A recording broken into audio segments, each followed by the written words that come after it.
Bismillahirrahmanirrahim. Kita lanjutkan kembali untuk masalah ortogonalisasi. Jadi bahasan ortogonalisasi salah satunya adalah masalah kuadrat terkecil. Masalah kuadrat terkecil adalah masalah penyelesaian matematik ya. Suatu metode, suatu teknik ya dalam pemodelan matematik dan statistik yang digunakan untuk menyelesaikan berbagai macam persoalan ya. Misalnya kurva kuadrat terkecil biasanya adalah grafik tipe standar dari fungsi seperti fungsi linear, polinom trigonometri ya, dan dia mengandung error.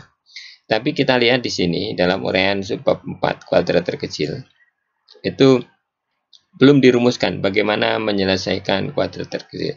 Apa rumusan dari kuadrat terkecil itu? Misalnya, pokoknya permasalahannya adalah menyelesaikan akar dari B transpos B, misalnya, dengan diselesaikan Rx B min Ax.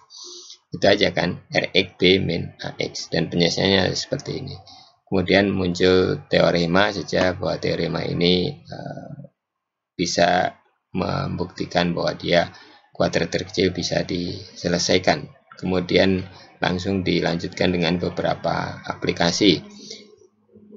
Ini teorema lagi ya, yang penyelesaian bahwa kuadrat terkecil solusinya adalah tunggal Ax sama dengan B. Tapi di sini baru dibuktikan bahwa X topi adalah penyelesaian tunggal gitu, seperti itu. Nah, namun belum ada bagaimana cara menghitungnya. Nah, baru ini kita lihat di subbab ortonormal. Nah, kita lihat di subbab ortonormal. Kalau tadi ortogonal itu intinya adalah begini. Ortogonal itu intinya adalah saling tegak lurus. Nah, tegak lurus itu dibuktikan dengan apa? Dengan hasil kali dalamnya 0. Itu aja. Jadi tegak lurusnya dibuktikan dengan hasil kali dalam yang 0. Itu saling tegak lurus. Itu ortogonal. Nah, sekarang ortonormal. Jadi kita tambah apa ya? Tambah halus lagi lah gitu ya, kita tambah lagi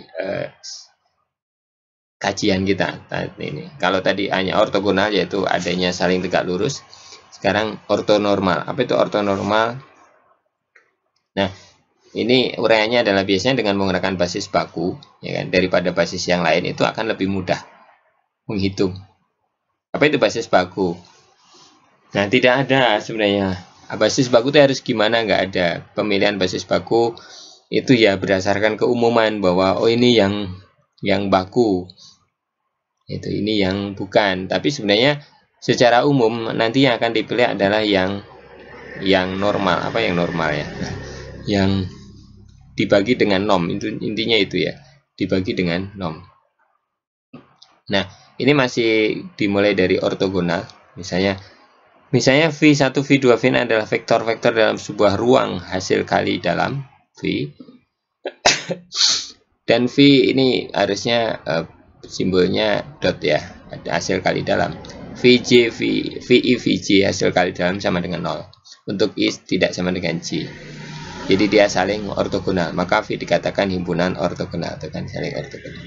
Dia hasil kali dalam. Nah, seperti itu.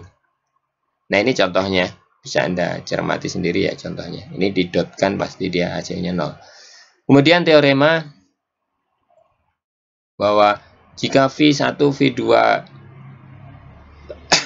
sampai Vn adalah himpunan ortogonal dari vektor tak 0 yang berada dalam sebuah ruang hasil kali dalam V, maka V1, V2 sampai Vn adalah bebas linear. Udah pasti ya sebenarnya, dia bebas linear. Kalau dia saling ortogonal, dia bebas linear. Ini buktinya, silahkan dicermati. Nah, sekarang definisi.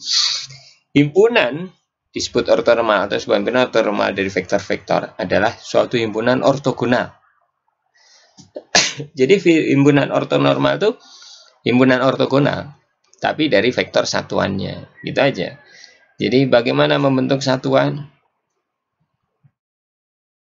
Membentuk satuan itu vektor tersebut dibagi dengan nomnya, maka dia akan menjadi vektor satuan, itu aja. Jadi secara umum karena dia vektor satuan, maka misalnya kita punya himpunan U1, U2 sampai UN, dan tadi V1, V2, dan dia ortonormal jika dan jika. Nah, ini betul simbolnya. UI, UJ sama dengan delta IJ. Delta IJ cuma punya dua angka, yaitu 0 dan 1. Dia 1 kalau I sama dengan J, dan 0 jika I tidak sama dengan J. Kalau tadi yang ortogonal, maka dia hanya syaratnya 0 untuk I tidak sama dengan J. Tapi tidak ada I sama dengan J harus 1. Karena dia tidak normal, tidak ortonormal. Tidak normal, tidak norm. Bukan satuan, ya, bukan vektor satuan. Maka dikalikan pun tidak menjadi 1 dan bisa lebih dari 1. Nah, ini untuk mendapatkan vektor satuannya seperti ini atau normalnya. U 1 per norm dari V kali V. Untuk I1 sampai N. Jadi vektor U adalah vektor normalnya. Maka himpunannya menjadi ortonormal. Sebenarnya konsepnya gampang ya. Kalau ortogonal hanya disyaratkan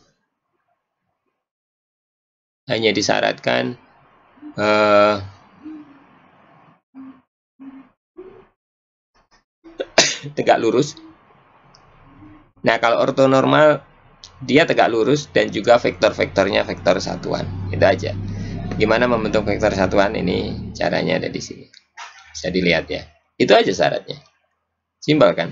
Apa efeknya? Ini contoh ya. Contohnya Anda cermati dulu. Efeknya adalah, contoh lagi, Anda bisa lihat. Ya, ini teorema.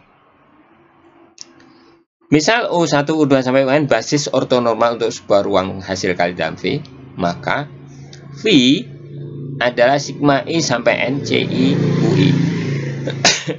CI UI apa artinya? Dia kombinasi linear. Ya, maka C itu UI, V. V-nya ini harusnya simbolnya ruang hasil kali dalam ya, seperti ini. Nah, simbolnya ini. Nah, ini terbukti bahwa dia adalah CI. Apa ini? Apa ini? Ini kan kombinasi linear di mana dia adalah skalar. Dan ini adalah vektor. Ini adalah vektor. Nah, ternyata skalar ini didapatkan dari vektor EU kali vektor V. Hasil perkalian ini. Kalau dia ortonormal. Kalau nggak ortonormal, apakah terbukti? Ya, silahkan dibuktikan. Jadi secara logika keterkaitannya seperti itu. Perhitungannya silakan dihitung. Sebenarnya perhitungannya nggak terlalu rumit ya, tapi banyak, tapi kompleks, gitu ya.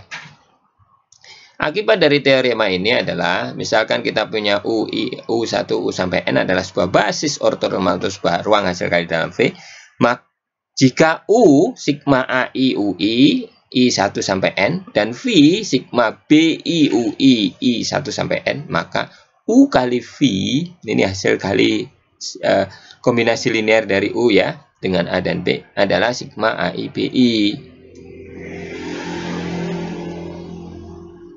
Ya, ini akibat dari teorema. Semoga bisa diikuti. Iya. Sebenarnya secara konsep sederhana aja sih. Kemudian buktinya bisa Anda cermati. Akibat dari teorema disebut rumus Parseval.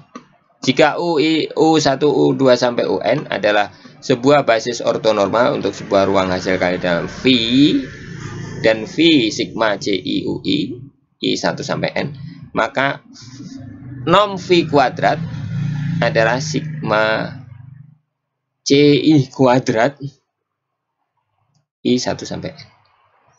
Ini akibat dari teorema. Ya, akibat dari teorema 2 teorema sebelumnya. Kita bisa menghitung ini. Kan tadi sama dengan sigma AI BI kan. Jadi kalau itu ya C kuadrat aja, C kali C. CI kali CI jadi C kuadrat. Ini bisa terbukti di sini. Nah, buktinya pakai yang teorema yang sebelumnya. Begitu. Nanti kita lanjutkan di segmen berikutnya.